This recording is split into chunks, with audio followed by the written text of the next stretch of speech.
दोस्तों आज के टाइम में अगर किसी से पूछा जाए कि अब तक का सबसे बड़ा ठग कौन था तो मैक्सिमम लोग नटवरलाल का नाम लेंगे। लेकिन दोस्तों दुनिया में एक ऐसा भी ठग हुआ था जिसने ठगी के मामले में नटवरलाल को भी पीछे छोड़ दिया। उसने अपने शातिर दिमाग से पैसों की जालसाजी करने वाले बड़े बड़े स्कैमर्स को भी करोड़ों का चूना लगाया और आईफिल टावर को 2 बार बेच डाला। हर केस में उसका अलग ही नाम दर्ज किया जाता था और लगभग 45 नामों से उसके खिलाफ केस दर्ज किए गए थे। दोस्तों सबसे इंटरेस्टिंग बात यह है कि दुनिया का सबसे बड़ा इन्वेस्टिगेशन ब्यूरो जिसे FBI के नाम से भी जाना जाता है, वो भी आज तक ये नहीं जान पाई कि वो इंसान कहां से आया था, उसके माँ बाप कौन थे और उसका असली नाम क्या था, जिसकी वजह से मजबूर होकर FBI को उसका नाम विक्टर रखना पड़ा। सो दोस्तों कौन था ये विक्टर, कहां से हुई उसकी ठगी की शुरुआत और कैसे बना वो दुनिया का सबसे बड़ा नटवरलाल, जानेंगे आज के वीडियो के अंदर। तो जानने के लिए वीडियो को देखते रहिए और अभी तक आपने मेरे चैनल को सब्सक्राइब नहीं किया तो सबसे पहले चैनल को सब्सक्राइब कर लीजिए, उसके बाद जो बेल आइकन उसे भी दबा दें ताकि जब भी मैं कोई नया वीडियो अपलोड करूं उसका नोटिफिकेशन आपको सबसे पहले मिल जाए। नमस्कार दोस्तों, मेरा नाम है रजनीकांत शर्मा और आज के वीडियो के अंदर हम बात कर रहे हैं दुनिया के सबसे बड़े ठग की जिसका नाम था विक्टर। सो चलिए सबसे पहले यह जान लेते हैं कि आखिर ये विक्टर है कौन। दोस्तों आईफिल टावर की नीलामी के दौरान उसने खुद ने बताया था कि उसका नाम विक्टर लुस्टिग है। उसका जन्म 1890 में हॉस्टिन के एक टाउन ऑस्ट्रो हंगेरियन में हुआ था जो कि अब चेक रिपब्लिक का पार्ट है। बट ये जानकारी सच है या नहीं इसके बारे में कोई नहीं बता सकता क्योंकि उससे जुड़े हुए 45 अलग अलग नाम और एड्रेस के पेपर दर्ज किए गए। वो अपनी हर ठगी के लिए अलग अलग नाम, आइडेंटिटी, एड्रेस ये सब यूज किया करता था। ऐसा कहा जाता है कि विक्टर के पेरेंट्स काफी गरीब थे और जब वो 7 साल का था तो उसके पेरेंट्स का तलाक हो चुका था, जिसके बाद में विक्टर की स्कूलिंग उसके रिश्तेदारों के यहाँ पे हुई। पर उसके ऊपर कोई ठीक से ध्यान देने वाला नहीं था, इसलिए विक्टर स्कूलिंग छोड़कर इल्लीगल और गलत कामों में लग गया। महज 12 साल की उम्र में उसने भीख मांगना, छोटी मोटी चोरियां करना और जेब काटना शुरू कर दिया। दोस्तों उसके बारे में ऐसा कहा जाता है कि जब वो भीख मांगने और कचरा उठाने का काम किया करता था तो एक दिन उसकी नजर एक होटल की बालकनी में पड़ी जहां पर एक कपल ने बहुत सारा खाना ऑर्डर किया और उसे खाए बिना ही वहां से चला गया। ये देखकर उसे बिल्कुल भी अच्छा नहीं लगा। वो सोचने लगा कि कहां मैं और मेरे जैसे लोग जिनको कचरे में खाना ढूंढकर अपना पेट भरना पड़ता है और यहां ये लोग हैं इतने सारे पैसे खर्च करके खाना छोड़ देते हैं। सो विक्टर ने तभी प्लान कर लिया कि वो अमीर लोगों को लूटेगा, जिसके बाद में उसने जेब काटना, चोरी करना शुरू कर दिया और कई सारे इल्लीगल काम भी करने लग गया। देखते देखते विक्टर 18 साल का हो गया।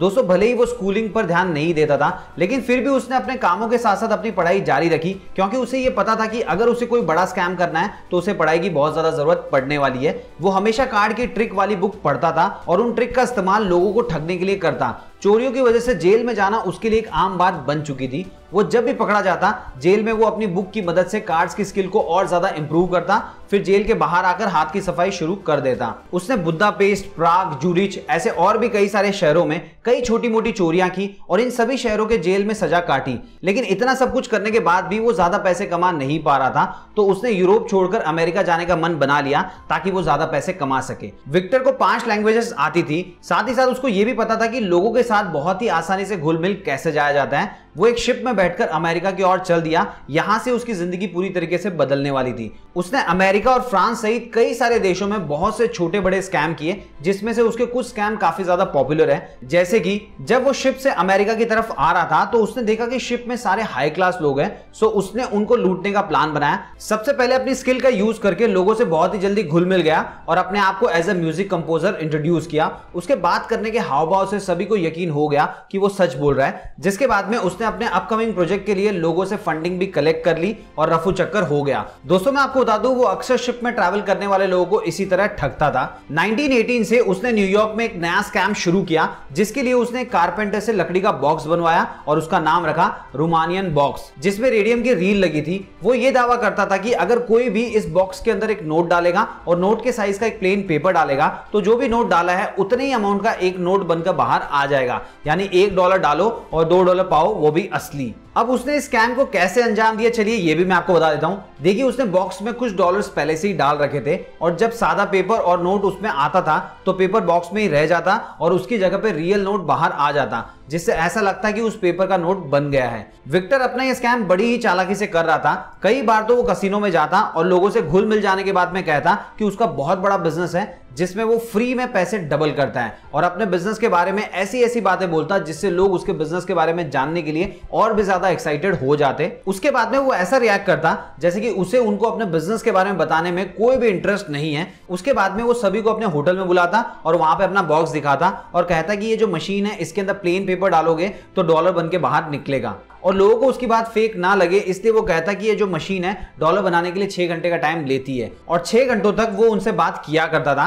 बात करने के दौरान वो उनका ट्रस्ट जीत लेता और उसके बाद में डबल अमाउंट के डॉलर निकालकर उनको दिखा देता। अब ऐसे में कई लोग उससे ये सवाल पूछते थे क्या सच में ये नोट असली है, तो वो यकीन दिलाने के लिए बैंक में लेकर जाता और वहां पर उनका शक दूर कर देता, जिसके बाद में सामने वाले को ये यकीन हो जाता कि विक्टर की मशीन असली है। और जब लोग मशीन खरीदने के लिए पूरी तरीके से कन्विंस हो जाते तो वो मशीन देने से मना कर देता और तब तक मना करता रहता जब तक वो उससे बहुत ज्यादा प्राइस देने के लिए तैयार नहीं हो जाते। और अगर वो शिप में रहता तो जब तक किनारा नहीं आ जाता तब तक वो उस मशीन को नहीं बेचता था और आखिर में जल्दी जल्दी के चक्कर में लोगों से ज्यादा अमाउंट डिमांड करता।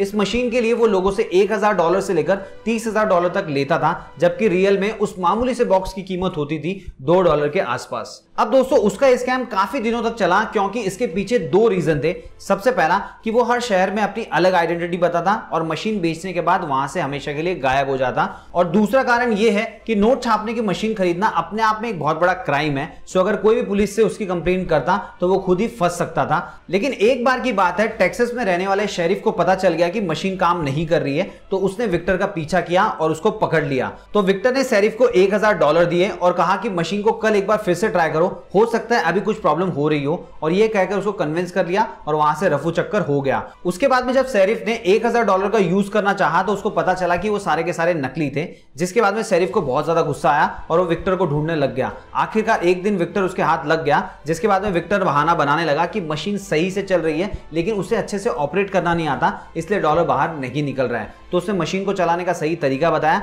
और एक बार फिर से उसको उल्लू बनाकर वहां से भाग गया, जिसके बाद में शेरिफ ने पुलिस में कंप्लेन कर दी और उसके बाद में विक्टर की तलाश शुरू हो गई और finally American law enforcement officer की एक टीम ने उसे अरेस्ट कर लिया। और दोस्तों उसके बाद में उसे कुछ सालों की सजा हुई और जेल से बाहर आने के बाद में 1925 में वो फ्रांस चला गया। जब वो होटल के एक रूम में न्यूज़पेपर पढ़ रहा था तो उसे पता चला कि वहां की गवर्नमेंट आईफिल टावर को गिराना चाहती है क्योंकि उसमें बहुत ज्यादा जंग आ गई है और मेंटेनेंस में बहुत ज्यादा खर्चा आने वाला है, जो कि गवर्नमेंट करना नहीं चाहती। सो आईफिल टावर कभी भी गिर सकता है और उससे लोगों की जान को खतरा हो सकता है। सो बेटर होगा कि गवर्नमेंट उसे पहले ही कोलैप्स कर दे।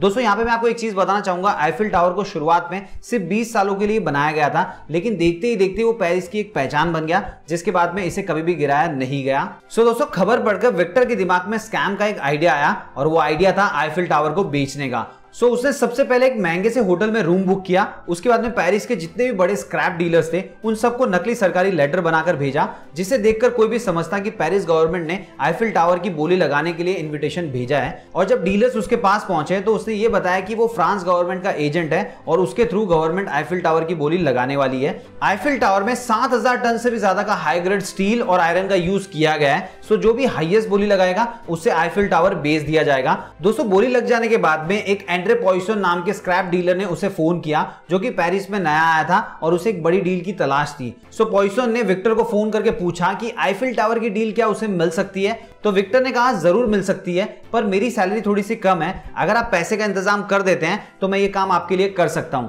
जिसके बाद में पॉइसन ने विक्टर को $20,000 की घूस दी और बोली में उसकी पर्ची खोलने के लिए $50,000 अलग से दिए। और दोस्तों ये जो $70,000 थे इनको लेकर विक्टर सेम डे ऑस्ट्रेलिया भाग गया। दूसरी तरफ पॉइसन को पता चल गया कि उसके साथ स्कैम हुआ है, लेकिन उसने कंप्लेंट नहीं किया। वो ये सोचकर रह गया कि अगर लोगों को पता चला कि मैंने आईफिल टावर की बोली लगाई है तो लोग मुझ पे हंसेंगे। ऑस्ट्रेलिया जाने के बाद में विक्टर ने 3-4 दिन तक न्यूज़पेपर में अपने आईफिल टावर स्कैम की खबर का वेट किया और 3-4 दिन तक जब ऐसी कोई खबर नहीं आई सो विक्टर ने एक बार फिर से आईफिल टावर को बेचने का प्लान बनाया और वो वापस पेरिस में आ गया और ठीक वैसा ही किया जैसे उसने लास्ट टाइम किया था। लेकिन इस बार एक स्क्रैप डीलर को उस पर शक हो गया तो उसने पुलिस कंप्लेंट कर दी, लेकिन वक्त रहते विक्टर वहां से भाग निकला और अमेरिका पहुंच गया। वहां जाकर उसने वापस से अपना पुराना स्कैम शुरू कर दिया।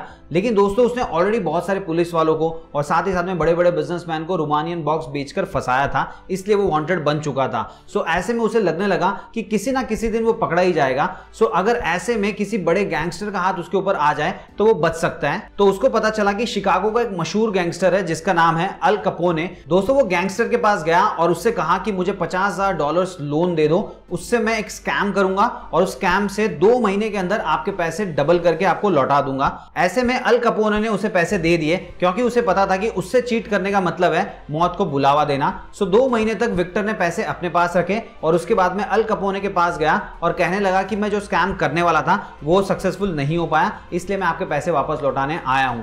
अब ऐसे में अल कपोने को उसकी ईमानदारी बहुत ज्यादा पसंद आई और उसने $5000 उसको इनाम में दिए। साथ ही साथ में उससे यह भी कहा कि अगर लाइफ में किसी भी प्रकार की प्रॉब्लम आएगी तो तुम मुझसे हेल्प ले सकते हो। अब विक्टर की हिम्मत और बढ़ गई। उसने सोचा पैसे बनाने की मशीन तो खूब बेच ली, अब क्यों ना नकली नोट का धंधा शुरू किया जाए। सो उसने नकली नोट को कुरियर के थ्रू अलग अलग जगह पहुंचाने का काम शुरू किया। ऐसे में एक बार बैंक की नजर उसके नकली नोट पे पड़ी और पुलिस ने विक्टर को धर दबोचा, जिसके बाद में FBI की निगरानी में रखा। लेकिन FBI के ऑफिस से वो सफाई करने वाले का भेष बनाकर मेन गेट से निकल गया और किसी को भनक तक नहीं हुई। लेकिन आखिरकार दुनिया भर को ठगने वाले जालसाज को उसी की गर्लफ्रेंड ने धोखा दिया। उसे लगता था कि विक्टर उसे चीट कर रहा है, सो उसने FBI को उसकी सारी जानकारी दे दी और उसे पकड़वा दिया, जिसके बाद में उसे 20 साल की सजा सुनाई गई। लेकिन 1947 में किसी बीमारी की वजह से जेल में ही उसकी मौत हो गई। और दोस्तों उसकी मौत के बाद किसी को भी पता नहीं चला कि उसका असली नाम क्या था, वो कहां से आया था, उसकी फैमिली में कितने मेंबर्स थे, वगैरह वगैरह। उसके मरने के बाद में उसके ऊपर जितने भी केसेस थे उन सभी को क्लोज कर दिया गया और इस तरीके से दुनिया के सबसे बड़े ठग की कहानी का द एंड हो गया। उम्मीद है दोस्तों आपको ये वीडियो पसंद आया होगा। अगर वीडियो पसंद आया तो वीडियो को लाइक कीजिए और इस वीडियो को अपने सभी फ्रेंड्स, फैमिली मेंबर और जान पहचान वालों को शेयर कीजिए। और अभी तक आपने मेरे चैनल को सब्सक्राइब नहीं किया तो प्लीज सब्सक्राइब कर लीजिए। उसके बाद जो बेल आइकन उसे भी दबा दें ताकि जब भी मैं कोई नया वीडियो अपलोड करूं उसका नोटिफिकेशन आपको सबसे पहले मिल जाए। और दोस्तों अगर आप चाहें तो मुझे इंस्टाग्राम पर फॉलो कर सकते हैं। मेरा इंस्टा आईडी है hi_रजनीकांत शर्मा। तो मिलते हैं दोस्तों अगले वीडियो में फिर एक नई कहानी के साथ।